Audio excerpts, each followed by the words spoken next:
Season 6-ൽ ഹൗസിൽ വന്ന ഒന്നാം ദിവസം മുതൽ ഏറ്റവും നന്നായി ഗെയിം കളിക്കുന്ന മത്സരാർത്ഥിയാണ് റോക്കി. പക്ഷേ തർക്കങ്ങളിൽ ഏർപ്പെടുമ്പോൾ നടത്തുന്ന പദപ്രയോഗങ്ങളും വെല്ലുവിളികളും മോശമായ രീതിയിലാണ് പിന്നീട് റോക്കിയെ ബാധിച്ചിട്ടുള്ളത്. അത് പലപ്പോഴായി ആവർത്തിച്ചപ്പോൾ റോക്കി പുറത്താകുന്നെങ്കിൽ അത് ഫിസിക്കൽ അസോൾട്ടിൻ്റെ പേരിലായിരിക്കുമെന്ന് പ്രേക്ഷകരും പറഞ്ഞിരുന്നു.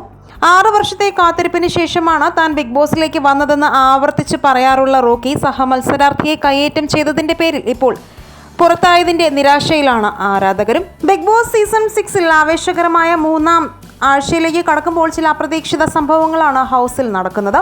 ഹൗസിൽ അവശേഷിക്കുന്ന 16 പേരിൽ ഏറ്റവും ശക്തനായ ഗെയിമർ റോക്കി സഹമത്സരാർത്ഥിയെ കയ്യേറ്റം ചെയ്തതിൻ്റെ പേരിൽ പുറത്തായി എന്നുള്ള വാർത്തകളാണ് ഇപ്പോൾ വരുന്നത്.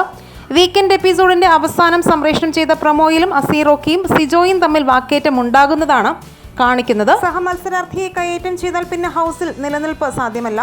പുതിയ പ്രൊമോയിൽ റോക്കിയും സിജോയും ഹൗസിൻ്റെ ഹാളിൽ വെച്ച് വലിയ വാക്കേറ്റത്തിൽ ഏർപ്പെടുന്നതും പരസ്പരം വെല്ലുവിളിക്കുന്നതും, അതിനിടയിൽ റോക്കി സിജോയോട് ധൈര്യമുണ്ടെങ്കിൽ ദേഹത്ത് കൈവച്ച് നോക്കുമെന്ന് പറയുന്നതും, അത് കേട്ട് കൈവച്ചാൽ എന്ത് ചെയ്യുമെന്ന് ചോദിച്ച് സിജോ റോക്കിയുടെ തോളിൽ കൈവയ്ക്കുന്നതും, ഉടൻ തന്നെ മർദ്ദിക്കാൻ റോക്കി കൈ പൊക്കുന്നതുമൊക്കെ പ്രൊമോയിൽ കാണിച്ചിട്ടുണ്ട്.